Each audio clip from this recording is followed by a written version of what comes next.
Good afternoon. Today's Battle Rhythm, the state of veteran well-being in 2026, key trends, risk, and service gap. Today's panel presentation will be hosted and moderated by Jeanette Gillis. Jeanette is the director of the network. The network provides local veteran-servant organizations with connections to local and national resources when a veteran's request cannot be met locally. To find out more about the network, please visit americaswarriorpartnership.org/the network. That's it for me. Jeanette, the panel is yours. Hello, everyone. I would like to begin by welcoming all of our affiliate communities, our 4-Star Alliance members, VSO organizations, all our guests, and particularly a warm welcome to all of our panelists today. So today we have an exciting panel of experts who are going to provide insight to synthesize the latest national research highlighting the issues most affecting veterans in 2026. Some of these topics are going to include housing stability, mental and behavioral health, digital access barriers, employment trends, suicide prevention, and benefit navigation. So I would like to have our guests here introduce themselves and tell you a little bit about their roles. So we're going to begin with Jack. I'm going to turn it over to you, Jack. Thanks, Jeanette. Hi, everyone. Jack Tsai. I'm a clinical psychologist by training. I spent the early part of my career counseling veterans with post-traumatic stress disorder and also providing case management services for homeless veterans. But these days, I'm mostly more involved in administrative activities, research activities. So I'm the research director for the VA National Center on Homelessness Among Veterans, which is based in DC. I am also a professor of public health at the University of Texas. And I live in San Antonio, Texas, but our center is based in central office. Thanks. And I guess I will pass it to Carrie. Thanks, Jack. Hi, I'm Carrie Farmer. I'm a researcher at RAND, which is a nonprofit, nonpartisan research organization.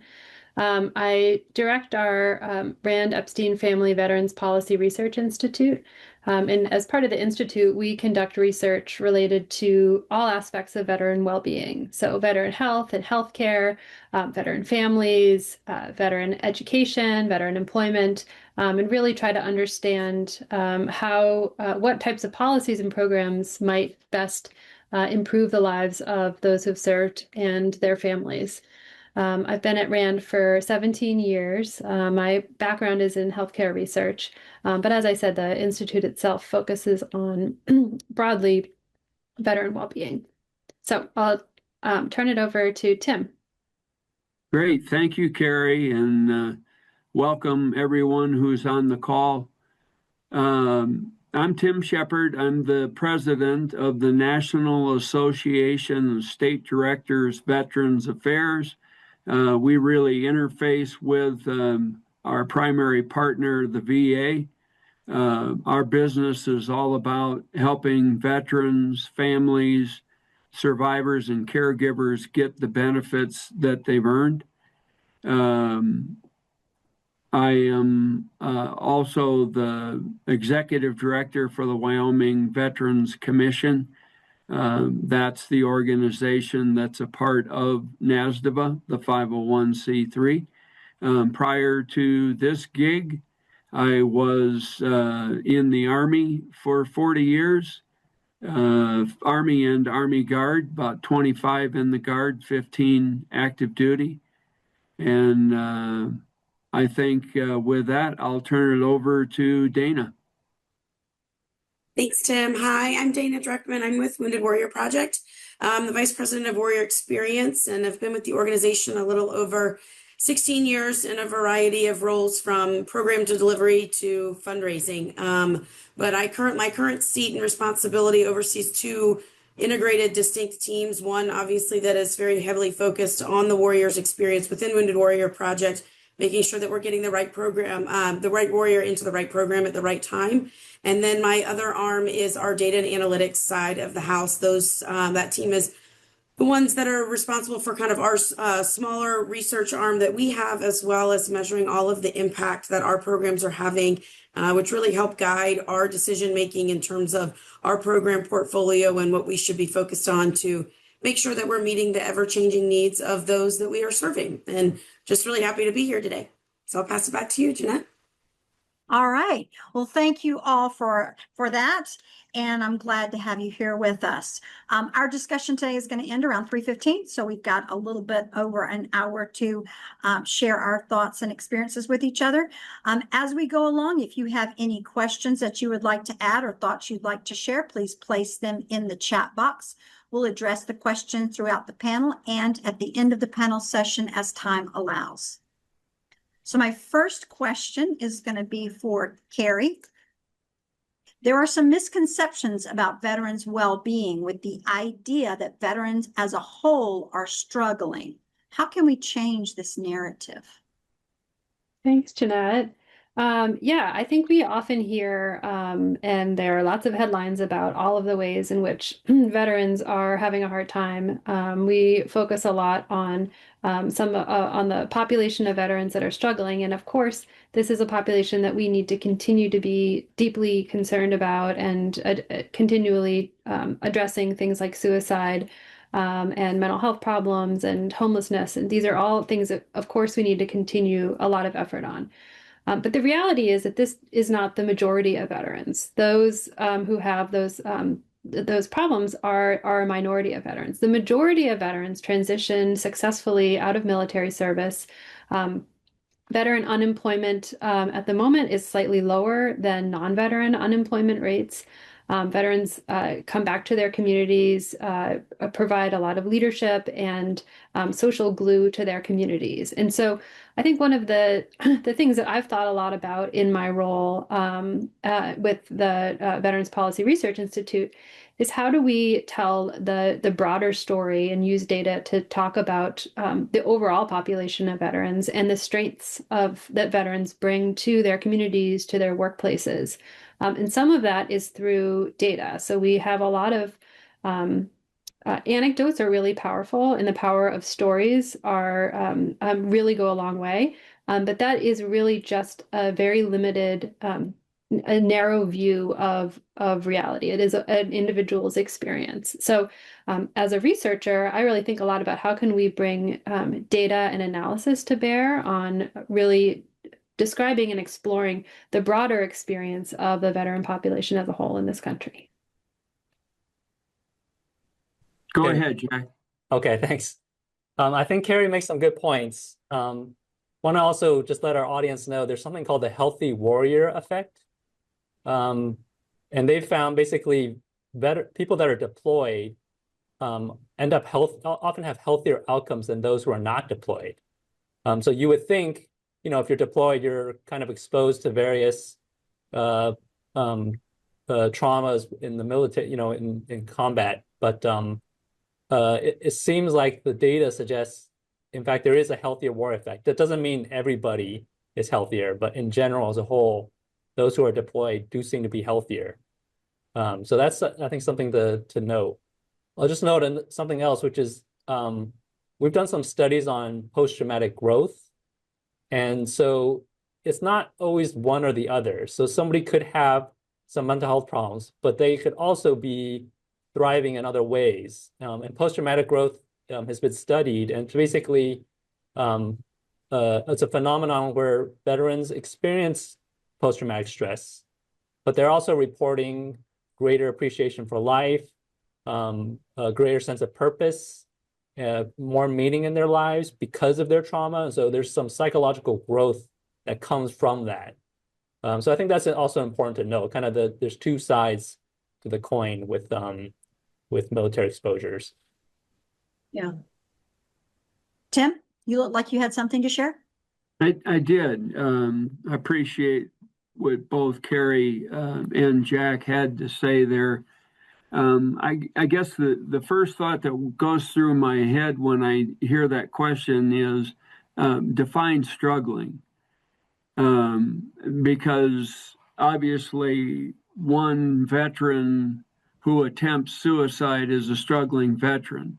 one veteran who attempts to receive their benefits from the VA and struggles to get those benefits is a struggling veteran. So, but I agree with what Jack said, where, and I think Carrie did too. I may struggle at one point, but at other points I'm doing very well. And overall, I may be doing well. But as a society, we're very quick. Suicide is something that we say, hey, one suicide is one too many. We say one struggling veteran is one too many. And so it may very well be a minority number who are in a condition, but if they're there, we care. And if I could just jump in as well, I loved what Carrie said about the power of storytelling. It's something that at Wounded Warrior Project we've done a lot of in terms of telling the stories of resilience and telling the stories of overcoming the challenges, because we know the power of that peer group of, well, if they did it, I can do it type of mentality. And we've seen just tremendous stories of resilience. And another thing that we're seeing a lot of is the desire to really be involved in advocacy for their brothers and sisters. So wanting to get to a point in their journey where they're now ready to give back and to be involved in other ways to empower themselves and empower those that they served alongside of, and for those that are coming after them. And I think those are some of the stories that definitely could be highlighted more. The power of the positive, I think, is something that is missing, not just in our space, but in a lot of spaces today. And it's extremely powerful and something that should be highlighted and demonstrated. These are amazing humans that have done some great things for our country. And now they're back in their local communities, a lot of them doing a lot of that same type of service and not being highlighted in the way that they should be or the way that they deserve. Yes, I agree. Dana, how can organizations and policymakers collaborate to strengthen early intervention and access to mental health care for veterans that are needing that? Sure, thank you. So a lot of what we have seen through some of the studies that we've done at Wounded Warrior Project is really kind of the same thing year over year, are that the warriors that we are serving really are experiencing very consistent symptoms of PTSD, depression, and anxiety. And when you take those in isolation, they're really not the only thing that's happening. A lot of times they're intersecting with, sleep issues and chronic pain, whether there's traumatic brain injury alongside of those, substance abuse, and leading into financial strain. So we know that there's barriers to healthcare in those areas, whether it's long wait times or scheduling issues, or whether it's a poor provider experience. And when there are those co-occurring issues, we really want to be able to identify those early, because the more that we delay in any type of identification in those, it's going to lead to larger concerns and issues in other facets within the quality of life domains that we are looking at. And so we really want to find ways to navigate some of that and get ahead of those concerns. And really, when we look at a lot of the connection to their communities, we're seeing a lot of warriors leaning on each other from a peer perspective. They're leaning on the VSOs and MSOs in their communities, as well as family support. And we're seeing that really help with some early intervention. And, at Wounded Warrior Project, we really work with our partners and give access to our internal referral process, where we have a team of mental health providers or mental health specialists that are ready and willing to have these conversations with the veterans and help identify what that plan for them should look like. A lot of times they may be thinking it's their mental health, but it really may be some of their physical health, or it may be their financial well-being that needs to be addressed first so that they can get through those. So we have a really intensive internal process from a triage perspective, where our partners have the ability to refer in to Wounded Warrior Project and get those teammates on the phone and be able to get them into the right program, whether it's internal with Wounded Warrior Project, but also a lot of external resources that we refer into depending on the level of treatment that those veterans need at that time. Continuing on with discussion of mental health, Jack, with the growing recognition of environmental exposures and the passage of the PACT Act, what research discovered on impacts on veterans' mental health? What has research discovered on the impact of that on mental health? Yeah, thanks for the question. And Carrie also knows about this topic because I'll just direct the audience to the RAND session that she coordinated on this topic as well to go in depth. But so I was able to be part of a committee from the National Academies that looked at this issue as part of a congressionally mandated report. So basically, we found that we looked at some VA data and DoD data, and we basically found there's some evidence of linkages between some environmental exposures and some mental health conditions. The data is not strong enough to make conclusions, but we looked at 9 different environmental exposures. So we found 3 that seem to have most consistent evidence. So it was particulate matter like dust, exhaust, and incinerator emissions. So these are exposures that military personnel might be exposed to. And we found that there is some evidence of a stronger risk for mental health conditions when you're exposed to these conditions. So, our report wasn't designed to make recommendations, but I think it paves the way for further research. And really, I think because the data we were working with was not really that rigorously collected, I think there needs to be more kind of individual level data that's collected. And the PACT Act doesn't have any, it has some presumptive conditions, they're called. It doesn't include mental health conditions. I think it's too early the evidence is out still whether they should be included, but I think the committee's conclusion was, well, we need more data, but there seems to be a little of a signal that definitely some environmental exposures are associated with increased risk for mental health conditions. Anybody have anything to add to that? I'm just going to put the link we have a recording from the webinar where Jack talked about this to some of other folks that were on this National Academies Committee. So I'll put a link to it in the chat.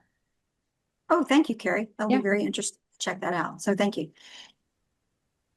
Tim, from the perspective of the State Director of Veterans Affairs, what issues are veterans most frequently bringing forward in 2026?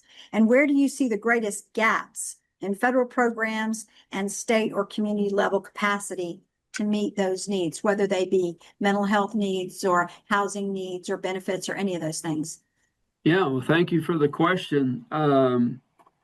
Boy, there's a long list. I'll start with one that a lot of folks may not come to right away, but that I see that really concerns me, and that's dental. And its impact on the overall health of the veteran. Dental is just kind of in the eyes of the VA. If you're not 100% disabled and you don't have a service-connected condition for dental, you don't get any care. And I see a lot of veterans with significant dental issues who need help. Another area that I think is a growing requirement across the states and territories in the district, we refer to them as the 56. Within the 56, senior housing and making sure that they're getting the right housing. We continue to argue that our state homes are a great source for that senior living, but we also say we need more and we need to upgrade some of those that are older. Mental health is always at the forefront. and, specifically about the providers, making sure. And then one issue, and I have seen this myself, is loss of a mental health provider. And then the period that it takes to get a new mental health provider, and then that veteran's ability to work with the new provider. Is it a good fit or not? Boy, there's just so many different areas I could go into. Homelessness in Wyoming is not that big a deal. California, that's a big deal. Florida, it's a big deal. It's so it's very regional in nature, but obviously important. One that we see a lot in the West is isolation and the effects of isolation. I don't think that it's just irony that 4 of the top leaders, I hate to use the word leaders in this category, but leaders in suicide are rural states. That says something to me. And I know that from my own experience, that isolation that I think some veterans come to the rural communities thinking, I'm going to get away from everybody, and they lose their sense of a society, and that becomes very dangerous. So there's several that I've mentioned. I'm sure others have ones that I might pop in on as well, but I think I'll leave it there for right now. If I can ask Tim a question. Go ahead. Tim, in your role, I'm curious, have you observed any kind of interesting migration patterns among veterans? During COVID, there was this move in the general population of moving to like more rural areas, and maybe some states were more popular. Post-COVID, have you kind of observed any veteran migration patterns kind of related to what you were saying? Maybe they're in more rural areas, but maybe they're moving back because of social isolation or other kind of migration patterns? Well, I think, Jack, what we continue to see is that, for example, Wyoming has a higher than its, or a higher percentage of veterans in its population than the average state. And again, I think that goes to the idea that veterans come here because it's rural. They want a rural setting. Some find it works, some find it doesn't work so well.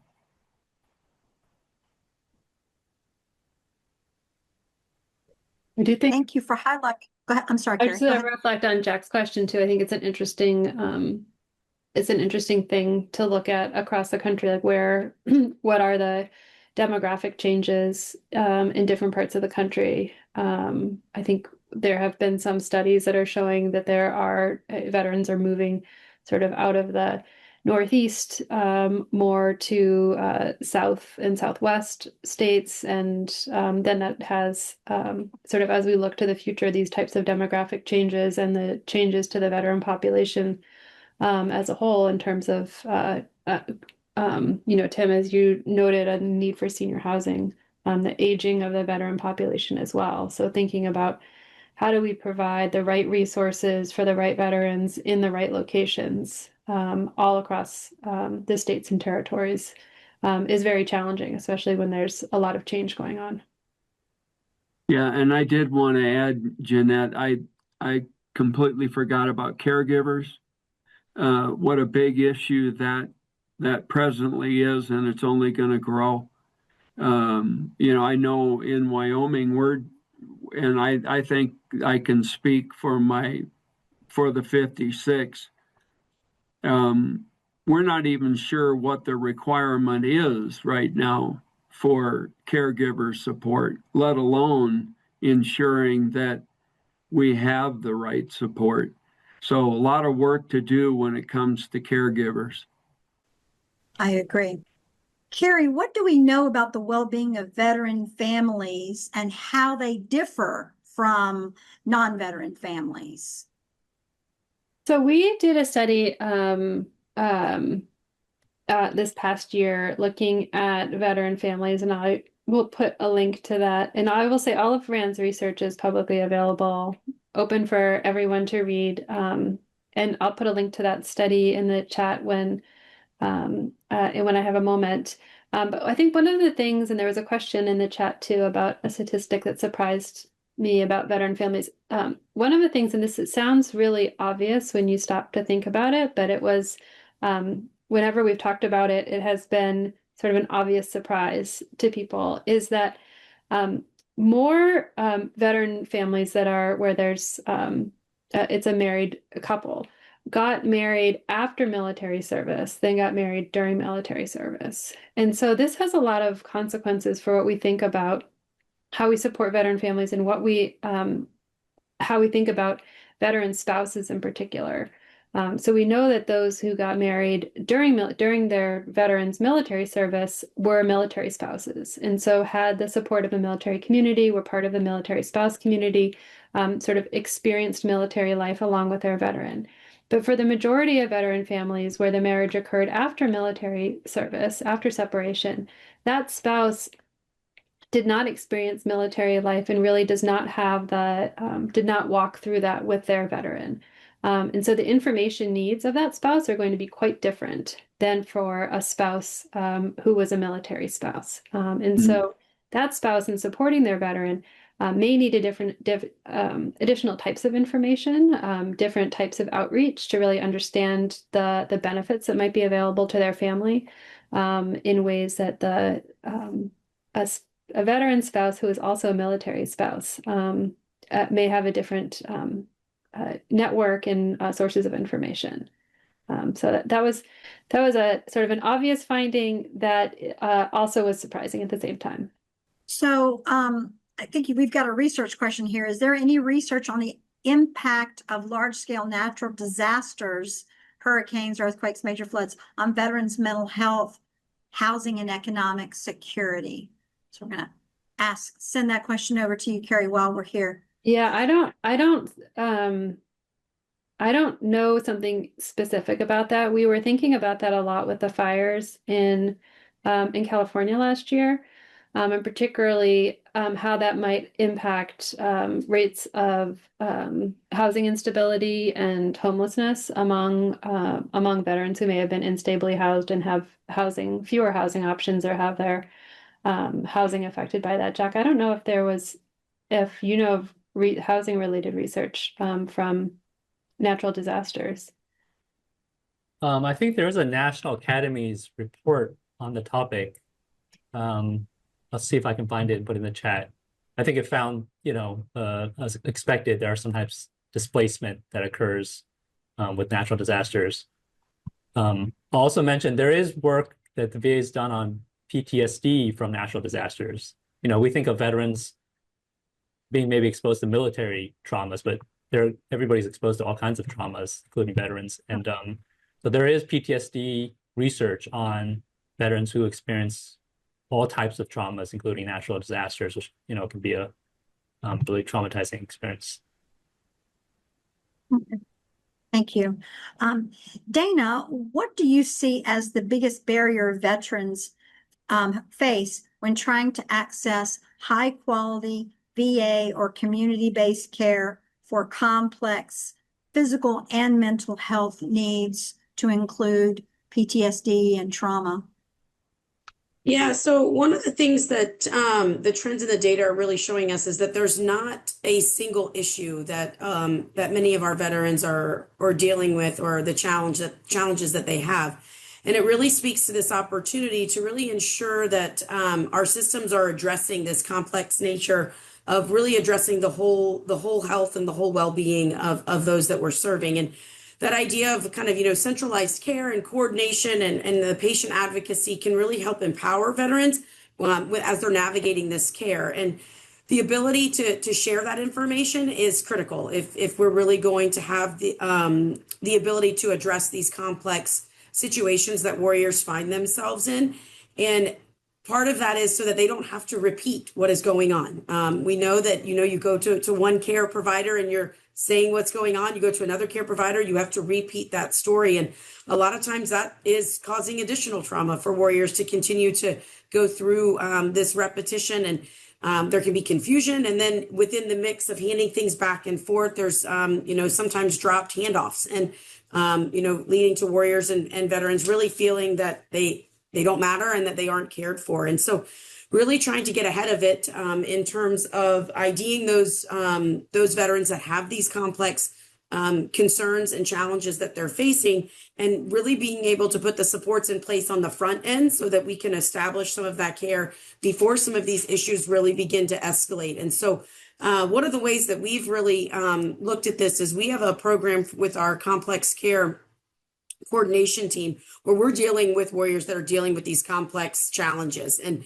first and foremost, we're trying to make sure that they're safe and that they're stabilized. But we really work to create an individualized plan. And we're mobilizing resources inside and outside of Wounded Warrior Project with a lot of the community partnerships. And really the VA is one of our most critical partners for this program. And so extremely grateful for the support and the partnership that is being experienced to help really identify this ability to break down those barriers when warriors are faced with some of these complex situations where they're dealing with some of their mental health challenges, financial challenges, housing instability, and really being able to prioritize those needs and get them the care and assistance that they need to be successful. Go ahead, Tim. So along that same vein, the initial effort to get the care that they need can be daunting. Once they get in the system, we seem to be able to do a pretty good job. I'm not going to say pretty good. I think do a very good job through the VA and community care of meeting their needs. But that upfront system or process to get into the system can be daunting and very challenging. And so, we have veteran service officers. The county provides thousands of veteran service officers, all out there with the same goal in mind, and that is to help veterans navigate what can be pretty difficult processes and get to the care that they need. I've seen that through the network as well. It's been a common experience. Is there a methodology of how, this is a question from the chat, is there a methodology of how to sample a veteran's baseline well-being in order to understand their cultural context and properly gauge their ongoing state? I can jump in. There's not like a single item that you could use to measure this. I think this is something that we've in research have been thinking about for a long time, is like, what is a good measure of well-being or of functioning? And you can measure it from a lot of different aspects. You can measure it in terms of your ability to do different activities of daily life, like take a shower, or how is your walk up a flight of stairs or vacuum, things like that. There's also ways of assessing social connections. So there's lots of ways of assessing different aspects of well-being, but in terms of a simple, single, straightforward measure of well-being has been a research challenge. I think there's lots of different ways of doing it, and it really depends on what you're going to use that data for, how you would ask about it in the most efficient way. I've got a question for you, Jack, about homelessness. What is the current state of veteran homelessness? and addressing the health needs of homeless veterans? Yeah. So homelessness has been a top VA priority, along with suicide. And really, since 2010, there's been a full court press from the VA on addressing homelessness.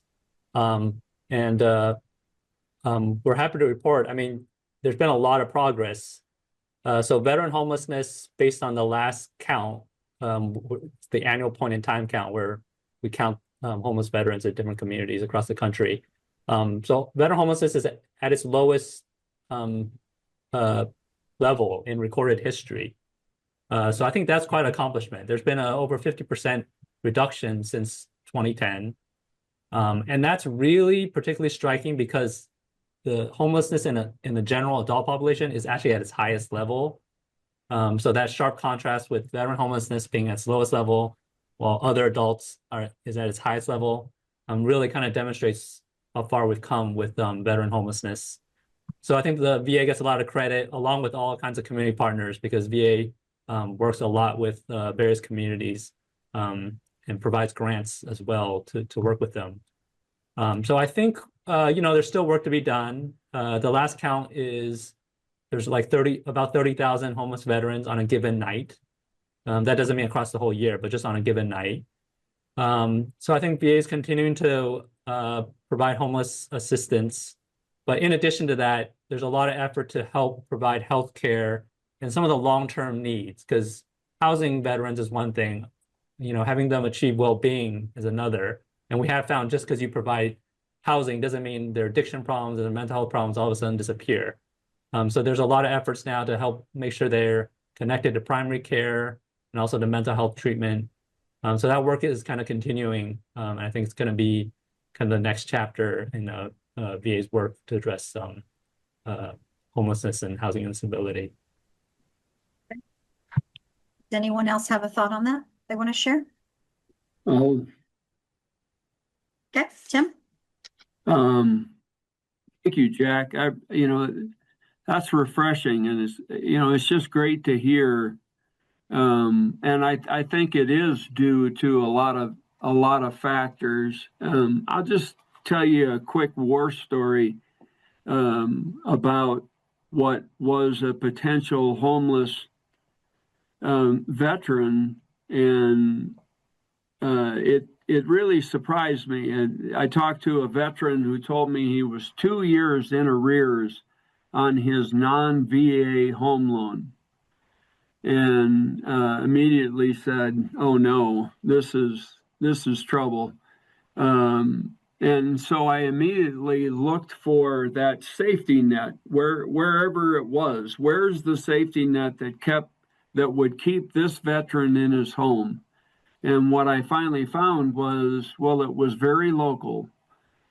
It was the community coming together and saying, we want this young man to stay in his home, and so we're going to help with his mortgage payments. But then, the peeling back the onion, hey, there's a lot more to this. He doesn't have a stable job. He's basically homebound. He's not interacting with the rest of society. He has no transportation. All of these things, and the community, with the help of the Veterans Commission, solved those. And so today he's in his home. He has a job. He's a member of the American Legion, and he has transportation. And that was all done locally. But if it hadn't been done, I think any one of those, we would be looking at the potential of a homeless veteran. So I think a lot of it is now occurring before they become homeless, to try to keep them from a homeless condition. But I agree with Jack. It's just, it's just so wide ranging. What is it that you're going to deal with?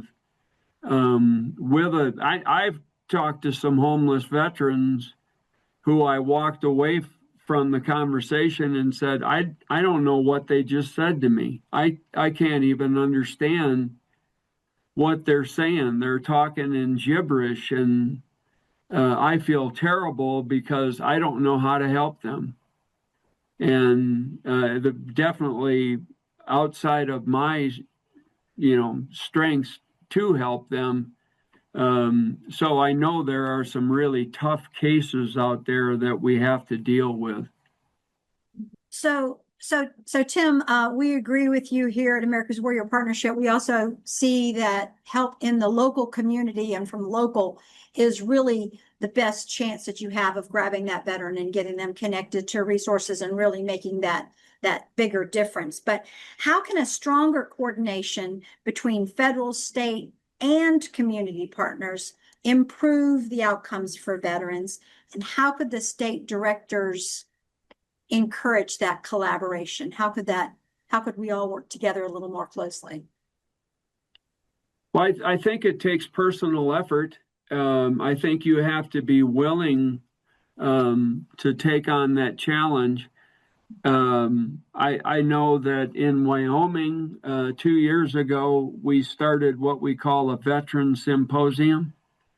And the idea of that was to get organizations that are providing support to the veteran community together and to talk about what do we do, what don't we do, and what are we going to do about those gaps. And so our first year was very much local and state. And the second year, we've now rolled in the federal side of that to say, we need a holistic look at how we're caring for veterans, with a huge emphasis on what is it that we're not doing, and I'll go back to dental.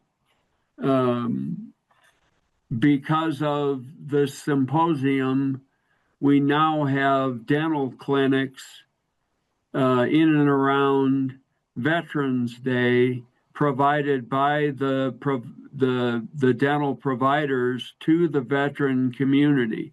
We didn't have that 2 years ago. And so that's step one. And so step two of dental is we're not going to let go of that effort. We're going to try to improve it and increase it so that more veterans' dental needs are met. But I think that's that personal involvement that is so important in dealing with all of your partners, whether they're federal, state, or local, and placing the veteran right in the center of that, and that everything revolves around the veteran, and that we're really trying to make a difference that's for, and when I say veteran, I mean the veteran families, survivors, and caregivers. Those are the four core groups that we talk about within the VA. I think that's who we need to talk about and worry about when we're talking about caring for them. Thank you. And I agree with you on dental. We see a lot of requests for dental around the country, and why that's not considered healthcare, I'm not sure. But it really does need some attention. So I agree with you on that. It just has such far-reaching, ramifications. I mean, I have not talked to one person with dental issues who, again, peeling back the onion, there wasn't a lot of other issues that needed to be dealt with. One, just from a healthcare standpoint, it's just so dangerous of gum disease and whatever else that can come with a lack of proper dental care. Thank you. Carrie, my next question is for you, and I'm going to pull this one from the chat. Do you know of any upcoming research studies or reports that are focused on veteran suicide prevention that are focused on some of the needs and challenges being addressed by committees and community organizations, and how can we help these communities and communities build evidences the evidence for their programs. Yeah, that's a great long question. So I can also put this link in the chat. I think it was about a year ago, we worked with Face the Fight, which some of you may be familiar with, but Face the Fight is a coalition of organizations and companies and veteran supporting groups that are really aiming to address the challenge of veteran suicide, and has a number of initiatives and research underway. But as Face the Fight, this initiative was getting started, one of the things that RAND did to support the work is to really lay out what the landscape of veteran suicide prevention looks like. What are all of the different types of efforts that are going on at the outside of the federal government to address veteran suicide? To really sort of think about what is the landscape and what are these different types of interventions, and then what is the evidence for each of these different types of approaches, and identify those types of approaches for which there is greater evidence and those for which there is lower evidence. And so I think that is a good tool for working with community organizations to frame the types of interventions and activities that community organization is providing to address veteran suicide. And then you can use our report to put it within the framework of where there is strong evidence, where there's not strong evidence. And for the types of interventions for which there is not strong evidence, it doesn't necessarily mean that intervention doesn't work and is not effective. It means that there's not a lot of research to demonstrate that fact. So I think if there's an opportunity to do more research, to build out the evidence base for different types of interventions, that would really be a strength. I mean, one of the things that we saw in that report is that there's a move towards a lot of sort of novel types of interventions using data and AI and digital interventions. And that is where there's an area that it's really emerging research that is promising, but not yet a strong evidence base. Yeah, and if I could just add on there, some of the things that we've seen as well is really the idea of intervention training. So equipping everyone, regardless of the role, you don't have to be in mental health to really recognize the signs of suicide, and then being able to be a partner in that prevention. And so we've been working with some organizations in terms of being able to train both a lot of the peer leaders that work within Wounded Warrior Project and within some of our partner organizations, and making sure that community members have this training and that they're aware, so that everybody kind of has a role to play in this ability to be there for to recognize those signs and be a part of kind of the front end battle before things can spiral. Well, Dana, while we're talking to you, I've got a question for you. Financial stability is shown to have a positive impact on overall well-being. What innovative strategies and partnerships can help ensure veterans not only receive the benefits they've earned, but also have access to tools and resources that promote long-term economic empowerment? Great. Yeah. So the trends that we've been seeing obviously are showing that the financial strain and mental health challenges and even some physical challenges really go hand in hand. So it really creates the opportunity for us all to take a step back and treat financial wellness as a part of whole health. I think for a while it's been treated in a silo as a separate piece from it, and not connected, but really being able to pair the access of not just access to warriors and the benefits that they have, but being able to pair that with career support and making sure that there is job training and then financial education and coaching as well, really delivered through community partnerships, and giving and through employers actually, and being able to shift that kind of short-term band-aid of like, here's some money to get through, to really the longer-term solution and approach to that economic empowerment. And part of our approach really is just that, is getting warriors into those careers and getting them access to their benefits, but also building that financial stability through education and through some coaching so that they can be their own advocates for their own financial stability and security moving forward for long term, and not just, how do I get through today, but really getting that plan together for how do I get through today, tomorrow, and the next day. Mhm. And just to add on, sorry, just to add Go on ahead, Jack. what Dana's talking about. And I know Wounded Warrior Project has some great programs around this. And we found financial literacy and money management is really important. And our VA providers, they have concerns sometimes, maybe because of the PACT Act and other things. There are expanded benefits for veterans, and sometimes it's a lot of money back pay. And we have some low-income veterans, homeless veterans, that are coming into new money, and they have to learn how to manage their money. So the providers are often concerned about that. Sometimes it's tens of thousands, sometimes it's more than that in terms of the back pay. And there's definitely stories of where veterans get their disability back pay, and then the provider never sees them again. And there's always concern about how they're doing. And so just want to kind of reiterate some of the points that Dana was saying. Thank you. I've got a question here that I think is interesting. It's do you see the sheer number of veterans programs and resources, while being well intended, actually contributing to confusion and overwhelm and disengagement for some veterans? And if so, have you seen communities simplify access? So just that overwhelming number of PTSD programs, TBI programs, financial literacy programs, well-being. How do we simplify the access to all those? And I'm going to throw that to anybody that wants to tackle that question. Tim. I'll take a stab at that. I think it's really important to understand the landscape. And so a lot of that for the 56 falls on the veteran service officers. And that while they don't necessarily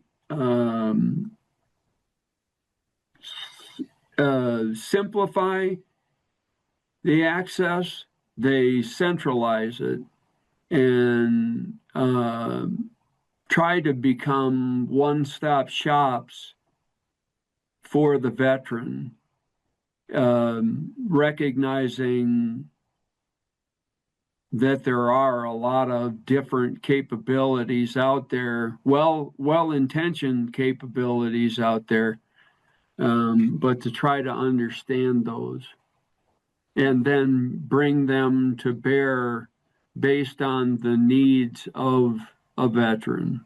Thank you. I can just say I think it is a huge challenge. I don't have a perfect answer for it, but I've heard about it for a long time that it's not necessarily that there's a lack of resources and sources for help. It's how do you navigate that? And I think we've seen over time all kinds of different attempts at addressing this issue and different navigation tools and different solutions that have come and gone with not a perfect answer. So it's an ongoing challenge. So hopefully the next generation of navigation tools will do the trick. I'll figure that out. All right. Well, my next question is for you, Jack. PTSD is a major concern in the veteran population. What are some latest trends and developments in treatment that you can share with us? Yeah, thanks. Well, I think we all recognize the clinical importance of PTSD. It's still a major problem among veterans. We have effective psychotherapies. They're exposure-based. Now, the issue is it's not always easy to get veterans in the door to receive the therapies. And then it's hard for them to be engaged. It's hard to keep them engaged. Dropout is very common. So even if you can get them in the door, once they start maybe 1 or 2 sessions, they drop out. And so these psychotherapies like prolonged exposure, cognitive processing therapy, they're effective, but only when veterans stay engaged really throughout the the number of sessions. Now, there is some movement to reduce the number of sessions. So like standard treatments are often 10 sessions. So there's efforts now to develop more brief treatments, psychotherapies, like written exposure therapy, which is 5 sessions. So there's some promising data from that show that it's effective, and they can help even if it's shorter. I think in addition to that, there's some really exciting research on psychedelics. There are a number of now multi-site trials of psychedelics, not just for PTSD, but various mental health conditions. But PTSD is one of the primary targets. And they're funded by VA and DOD. Some of the psychedelics are like MDMA and psilocybin. So I think there's, the trials are ongoing. We have to see what the data suggests, but I think it's a really promising avenue. And just so people know, it's not like veterans are just getting the psychedelics alone. It's mostly paired with psychotherapy. So it may be a way for them to maybe get engaged and stay engaged in treatment with the help of psychedelics, so the psychotherapies can do its work. But we'll have to see. And it's also happening at the state level. So in my own state of Texas, there's a large trial of ibogaine, which is psychedelic. And so they're testing ibogaine on PTSD for veterans. So I think everybody, we should all stay in tune to see what the results show. Sounds like some new approaches. Yeah. That's exciting. Tim, my question is coming to you next. From your perspective, leading the Wyoming Veterans Commission, how do the needs of veterans in large rural states differ from national trends, and what challenges do state agencies face ensuring access to services such as healthcare, employment, community connection, and some of the newer mental health treatments that Jack brought up? The rural, obviously one that's just incredibly important to us is the suicide rate, and that it remains, now Wyoming has dropped from first to I think third, but certainly way too high. We continue to point our fingers at one, isolation, two, which may really be one, is access to means. And in Wyoming, access to means is a big issue. It's a gun rights state, and it's not easy to have a program where you remove those weapons, even temporarily, from someone who may have some issues that could cause them to use those means in a way we don't want them to. So that's on the suicide part of it. Healthcare in general is difficult in Wyoming. It's because it's rural, and we have to. The VAs don't offer as much as larger VAs. The communities, there's not a cardiologist in Du Bois, Wyoming. And there's not another town around Du Bois for 75 miles. So, and we have these things called mountains, and we have winter, and we have wind, and we have a lot of conditions that interrupt what you would hope would be the normal flow of care to our veterans in this rural state.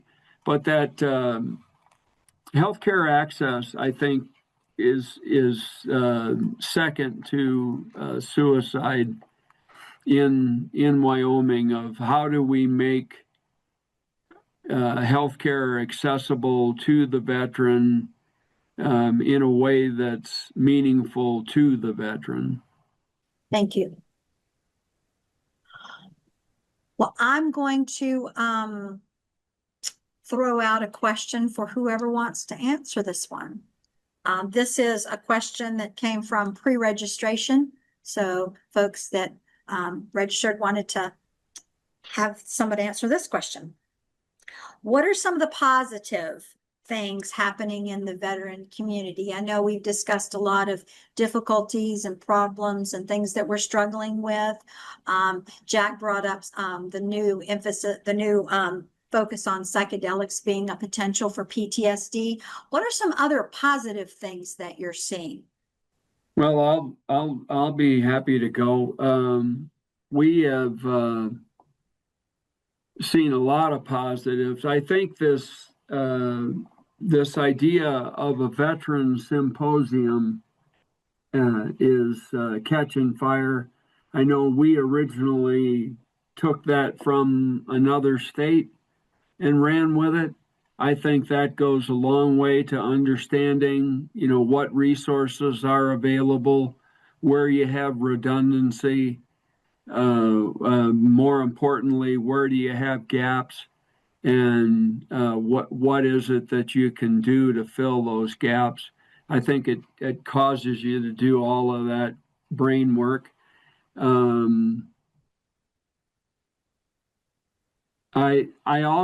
We have a program called Veterans Talking to Veterans, and we think it's a powerful tool that the first veteran in Veterans Talking to Veterans is a trauma-informed coach, a trained coach. And that veteran then leads a group of veterans in a discussion forum. And the second veteran is a veteran who says, hey, I've got something I want to talk about. And we get hopefully more than one. And so it's a group setting. And what we have found is that their sense of purpose, their sense of well-being has improved dramatically just from participating in these groups. There's that first barrier we've overcome, which is nobody understands a veteran other than a veteran. I personally don't agree with that. I think there are healthcare professionals out there who have a great understanding of the veteran community. But if it helps us get a veteran to talk, I'm more than willing to say, well, we'll provide a veteran trauma-informed coach to be that link for you. And it really has gotten veterans to open up. And to date, we believe that the program is responsible for over 60 suicide interventions.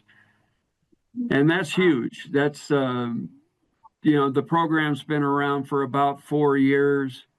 It continues to grow. The number of coaches we have, the number of veterans who want to participate in the program is really growing. So there's a couple of things.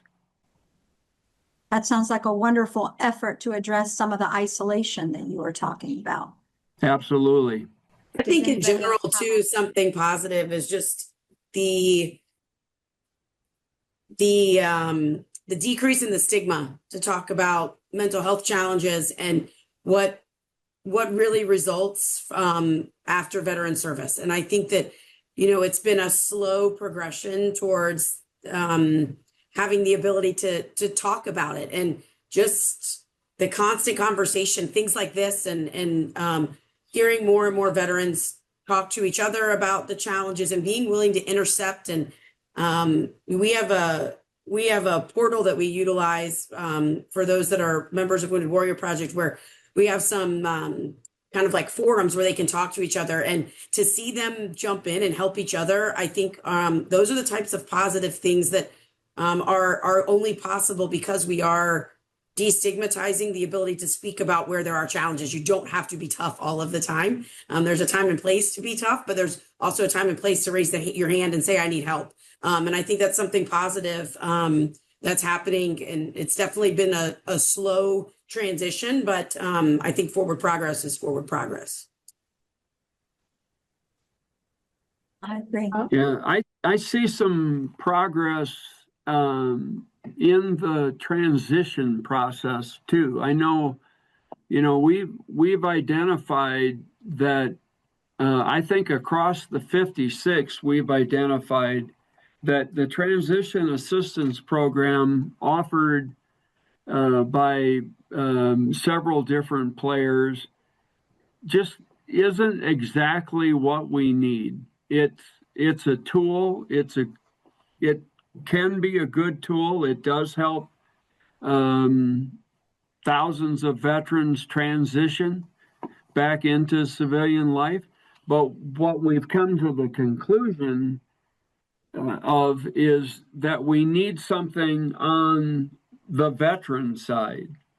So you talked to them while they were in service, and you talked about briefly, you talked about what life would be like on the other side. We think, and I believe the data shows our most, I'm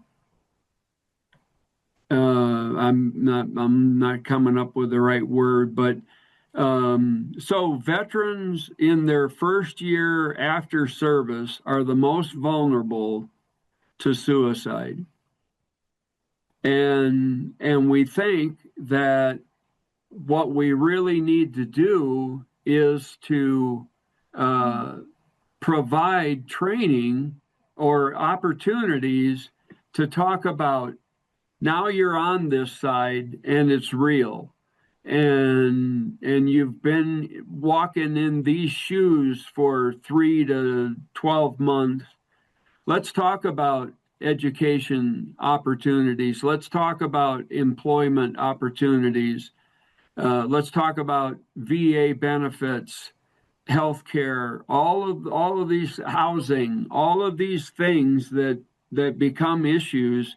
And the big one that I didn't talk about was, we spent 8 to 24 to 36 weeks indoctrinating you into how to be a service member. We probably owe some time on the reverse side of what it means to be a veteran. And that's a different walk of life than it was while you served.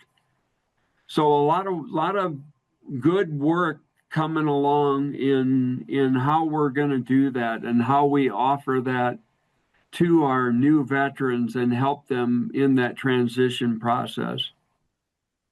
Yeah, that was actually what I was going to say as well, that, that they're sort of jumping on that thread, that there was a memorandum of understanding signed last May between DoD and VA, really focused on transition, particularly for those service members with mental health problems, and a focus on even exploring things that have been long talked about, like automatic enrollment into VA healthcare, and really improving the transition process. So, I think there's a lot underway within the federal government as well, thinking about how to improve transition. So I'm hopeful about that. I think that's a promising step. Thank you. Thank you. This has been a fascinating conversation. I do want to take just a moment, since we're right here at the end, to see if anybody wants to share a final thought or make a final comment for us. Anybody have a final thought? I just want to say thank you to AWP for bringing these conversations together and all the different organizations. I think it's really important if we really do want to have change and continue the positive direction that it does definitely take to the old adage of, it takes a village, and all of us working together through all these different types of interventions and sharing our thoughts and our ideas with each other, I think are very critical to the success of this population. Yeah, Thank you. Jeanette, I see the comment about interventions, and yeah, there are other efforts out there to help make that transition easier for the veterans. So that's important. But the last thing that I would say is, hey, if you have the opportunity, hug a veteran. I love that. Absolutely. My dad was a veteran, so he'll appreciate that. Thank you. Well, thank you all. I would like to thank Jack, Carrie, Tim, and Dana for their wonderful participation on our panel today. We've got a meeting poll in the chat. Please take that if you will, please. Our next battle rhythm is going to be on February 2nd. Our focus will be on veterans policy in the new congressional landscape, opportunities and challenges for 2026. Thank you all for collaborating and sharing. America's Warrior Partnership's ultimate goal is to improve the quality of life of all veterans and end veteran suicide by empowering local communities to know all of their veterans and serve them holistically before a crisis occurs. The AWP model of community integration amplifies local efforts by bringing community veteran serving organizations together to bridge gaps in available services and by connecting local groups to national resources. We believe communities are the best equipped to improve the quality of life of all veterans. So we hope that today's battle rhythm provided you with powerful insights, best practices, new partners, and the tools to do just that. Have a wonderful rest of your day. Happy New Year to you all, and I hope to see you in February.